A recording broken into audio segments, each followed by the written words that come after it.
Welcome back to Classic Books Deep Dive. Today, we're going to be taking a deep dive into The 5 a.m. Club by Robin Sharma.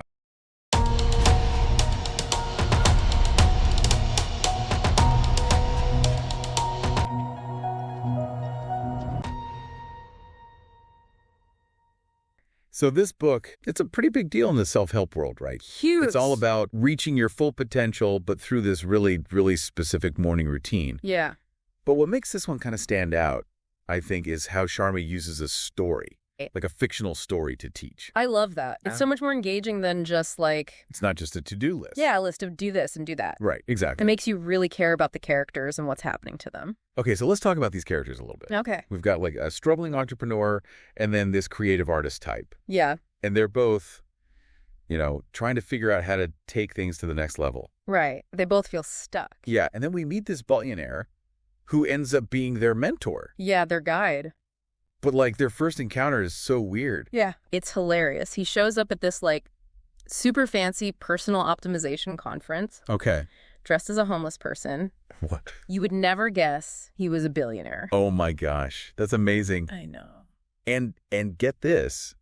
The entrepreneur is dealing with a death threat from investors at the same time. Oh, yeah. I forgot about that. So like talk about intense. It's like high stakes personal growth. So the stage is set for some serious transformation. Yeah. So the book is called The 5 a.m. Club. Yeah. And obviously the main idea is this whole waking up at 5 a.m. Right. But it's more than just getting up early. Oh, for sure. It's about dedicating a full hour to, like improving yourself. Yeah, like investing in yourself. Before you even start your day. Before the rest of the world is even awake. It's Yeah. like you're getting a head start on everyone else. So how does that hour work? I mean, what are you supposed to do for a whole hour at 5 in the morning? Well, Sharma breaks it down into what he calls the 20-20 formula. Okay, I've heard of that. So it's 20 minutes of intense exercise, like really getting your heart rate up. Oh, yeah. Then 20 minutes of reflection or meditation, something to quiet your mind. Okay. And then 20 minutes of learning, like reading or listening to something that expands your knowledge. So it's like mind, body, and spirit all in 1 hour. Exactly. You know what's interesting to me, though, is that Sharma really emphasizes the why behind each of those elements. Right. It's not just a random routine. Yeah, it's very intentional. Like he explains why each piece is so important for overall success. Totally. So like with the exercise, it's not just about getting physically fit. Right. It's about building discipline and momentum that carries into the rest of your day. Exactly. It's like you're setting yourself up for a win from the very start. And then the reflection piece isn't just about like zoning out for 20 minutes. No. It's about cultivating self-awareness and emotional intelligence, which are so important for, making positive changes in any area of your life. It's about understanding your own thoughts and feelings. So you can make choices that align with your goals. Okay, so now I have to ask you about this part of the book that really grabbed me. Okay. So the billionaire, whisks the entrepreneur and the artist off to his private island. Oh, yeah. In Mauritius? In Mauritius for this intensive mentorship program. Right. I mean, who wouldn't want that? It's definitely a dream scenario. It's so over the top. But it's really about creating this immersive environment where they can fully focus on personal growth. Yes. I think that's what's so clever about it. Right? Like he's removing all the distractions and obstacles from their everyday lives. So they can really dive deep. And devote themselves completely to this process. Which is something, we can all learn from. Absolutely. Even if we don't have our own private island. Yeah. It's about being intentional, about creating space and time. Right. For personal growth in our own lives. Even if it's just 30 minutes a day. Right. Or an hour on the weekends. Exactly. So let's talk about some of the billionaire's teachings. One of the big ones is this idea of habit installation. Yes. And how important repetition is. Right. For forming new habits. Like, it doesn't happen overnight. He actually puts a number on it. He does. 66 days. That's 66-day minimum. So it's about consistency over time. Exactly. And I think the billionaire also stresses the importance of having an accountability partner. Yes. Someone to support you and keep you motivated. Someone to celebrate your wins with. Right. And help you get back on track when you stumble. Because we all stumble. We do. It's part of the process. It's so much easier to make changes when you have someone in your corner. Absolutely. Another theme that I thought was really important was this idea of balancing work with rest. Yes. The billionaire talks about high excellence cycles. Right. And then deep refueling cycles. It's about understanding that you can't just keep pushing yourself. Right. Without burning out. You need time to recharge. Exactly. And the billionaire Like, he walks the talk. He does. He takes long vacations, He disconnects from technology. prioritizes creative rejuvenation. It's inspiring. It's a good reminder that rest is not a luxury. It's essential. It's essential for both productivity and happiness. Absolutely. Okay, so the billionaire's perspective on success. Yes. This is one of the most insightful parts of the book, in my opinion. It is. He really challenges the conventional definition of success. Yeah, he's not just talking about money and achievements. Right. He's talking about finding meaning, Purpose. connection. Living a life that feels authentic. He uses this phrase, heaven on earth. I love that phrase. I know, it's so good. It's about cultivating joy and peace and fulfillment in the present moment. Yeah, and he emphasizes that it's not some far-off goal. Right. It's something you can experience right now. Through simple things. Simple things. Like appreciating nature, connecting with loved ones. Spending time doing things that bring you joy. Exactly. I really loved how Sharma uses all these quotes and anecdotes. That's from all these historical figures. Philosophers. It adds so much depth to the teachings. Yeah, and it's not just words either. Right. He uses these visual learning models too. The diagrams. Yes. I love those. They're so helpful for understanding these big ideas. Yeah, they make them so much more clear. So we also see the relationship between the entrepreneur and the artist develop throughout the book. They go through so much together. They start as strangers, Right. and by the end, they're engaged. It's a beautiful testament to the power of personal growth. And how investing in yourself can also strengthen your relationships with others. Absolutely. In the final chapter, the billionaire talks a lot about legacy. Yes, leaving the world a better place. He introduces this concept of the heroic human circle. Which is all about living a life of purpose, integrity, and service. It's a really powerful message. It is. It's about recognizing that we all have something to contribute. And that our actions have a ripple effect on the world around us. So, Joanna, as we wrap up this first part of our deep dive, what are your overall thoughts on the 5 a.m. Club so far? I think it's incredibly inspiring and thought-provoking. Yeah. It really makes you think about how you're designing your life. It challenges you to take ownership. And to prioritize your own well-being. And it gives you practical tools. For making positive changes. Exactly. It's not just a feel-good book. Right. It's a call to action. I love that. To create a life that feels both successful and fulfilling. On your own terms. Yes. Okay, so let's dive a little deeper into some of those tools and strategies. That's good. I want to talk more about that death threat to the entrepreneur. Oh, yeah. Because I think it really highlights how the billionaire approaches mentorship. Right. And creates this safe space for transformation. It's not just about throwing information at them. Yeah. It's about creating an environment where they feel supported and empowered to grow. Exactly. Yeah, he takes the threat seriously, and he provides security for her, and he just really reassures her that she's safe. Right. So she can actually relax and focus on the deeper work. I see what you mean. Right. It's like he's saying, I've got you covered. Yeah. Take care of yourself. Exactly. There's this part where the billionaire takes the entrepreneur and the artist swimming with dolphins. Yeah. What was that all about? That's such a good example of how he uses experiences to teach. Right? It's not just about like sitting in a classroom. Right. It's about getting out there and experiencing life. It's about feeling that connection with nature. Yes, and like tapping into this sense of freedom and joy. It's like a metaphor, right? Cool. For the freedom and joy they're discovering within themselves. As they go through this whole personal growth journey. So let's talk a little bit more about the 20-20-20 formula. Okay. Because I think that's something that a lot of people are curious about. Yeah. So for the exercise part, Yeah. what are some examples of things he recommends? He's a big fan of high-intensity stuff, like Right. running sprints, weight training. Okay. Things that really get your heart pumping. So it's like waking up your body, Yes, and your mind. getting the energy flowing, Exactly. and then you go into the 20 minutes of reflection. Right. What are some tips for someone who's new to meditation?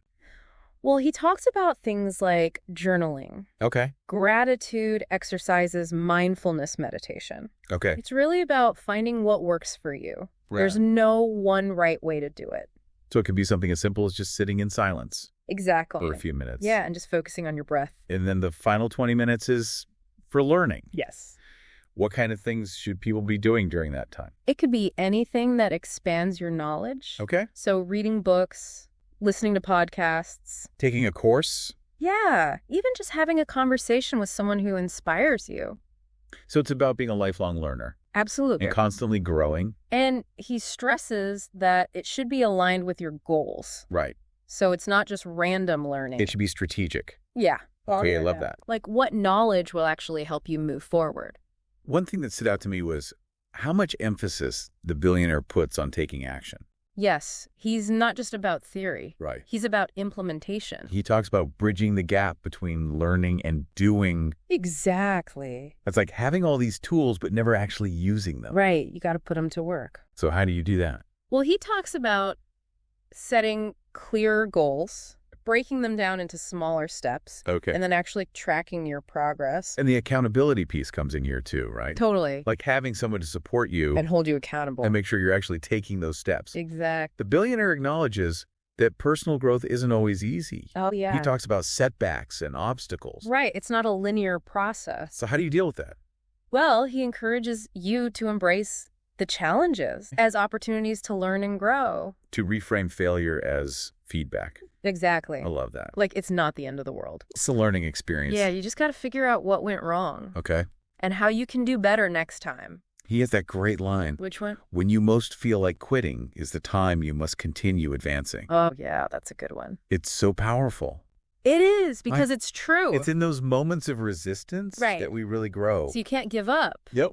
You got to push through. And he also talks about the importance of community. Yes. Like surrounding yourself with people who are also on a growth journey. It makes such a difference. It does. Yeah. It's so much easier when you have people to support you And inspire you. and challenge you. So one of the most interesting parts of the book for me was this distinction the billionaire makes between success and soulfulness.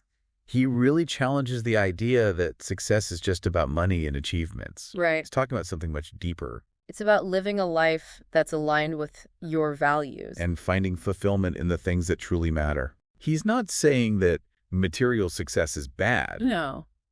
But it's not the whole picture. Right. It's about finding a balance. And he believes that when you prioritize your well-being, you actually become more effective in all areas of your life. It's like you tap into this inner source of energy. Okay, and then there's this concept of heaven on earth. Oh, yeah. What does that mean to you? It's about experiencing joy and peace. Okay. And fulfillment in the present moment. Not in some far-off future. Right. Yeah. It's about appreciating the beauty. Right. And the wonder that's all around us right now. So how do you create that? He talks about things like connecting with nature, Okay. spending time with loved ones, Okay. engaging in creative pursuits, Okay. and finding moments of stillness. It's about shifting your focus. From what's missing to what you already have. I like that. And cultivating a sense of gratitude. The billionaire is constantly sharing wisdom. He is. How quotes and stories. An anecdote. He pulls from so many different sources. Ancient philosophers. Yeah. Modern day thinkers. It's like he's woven together this tapestry of wisdom. Yeah, I love that metaphor. It's beautiful. And he also uses these visual learning models. Yes, the diagrams. Which are so helpful. They really make complex ideas easy to understand. I'm really glad he included those. Me too. So as the entrepreneur and the artist are learning from the billionaire, Yeah.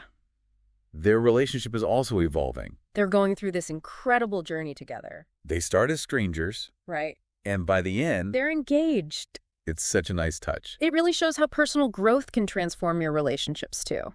And the final chapter focuses on legacy. Yes. Leaving a mark on the world. The billionaire talks about the heroic human circle. Which is a model for living a life of purpose Right. and making a positive impact. So it's about shifting from a mindset of scarcity To a mindset of abundance. and recognizing that we all have something to give. And that our actions matter. So as we're getting close to the end of our deep dive into the 5 a.m. Club, Yeah. what are some of the biggest takeaways for you? I think one of the most powerful messages is that we have so much more control over our lives than we often realize. We have the power to choose how we spend our time. And how we show up in the world. Exactly. The 5 a.m. Club concept is really about intentional living. Right. It's about designing a life that supports your goals. And your well-being. Absolutely. Even if you don't like the idea of waking up at 5, Yeah. the principles are still so valuable. Right. Like prioritizing self-care, Exercise, mindfulness, learning, personal growth. all the ingredients for a good life. Yeah. And I think the billionaire's teachings on habit installation, Yeah. self-control, emotional intelligence. Managing your energy. Yes, all Yeah. of that is so helpful. It's like a toolkit for navigating life. Exactly. You know, we have to acknowledge, though, What's that? that the book's setting is pretty over the top. All those private jets. Luxury villas. Might not feel very relatable. Right. Not everyone has access to that kind of lifestyle. But I think the core message is still universal. It is. It's about recognizing that we all have the power To shape our lives. no matter our circumstances. Exactly. One thing that really impressed me was how much emphasis the billionaire puts on sleep. Oh, yes. He's a big believer in getting enough rest. He doesn't buy into that whole hustle culture. No, he knows that you can't perform at your best Right. if you're exhausted. So it's about finding that balance. Between pushing yourself and taking care of yourself. Okay, so as we wrap up this deep dive, Okay. any final thoughts on the 5 a.m. Club? I think it's a really inspiring and empowering book. Yeah. It encourages us to design our days intentionally. And prioritize our well-being. Absolutely. I love the message of own your morning, elevate your life. It's a great reminder that small changes can make a big difference. Yeah. And that we all have the power to create a life we love. We would love to hear from you, our listeners. Yes. Have you tried the 5 a.m. routine? What are your morning rituals? What helps you elevate your life? Share your thoughts with us. We love learning from you. And maybe we can all inspire each other. To own our mornings and elevate our lives. Exactly. Thanks for joining us for this deep dive into the 5 a.m. Club. It was a pleasure. Until next time, happy reading.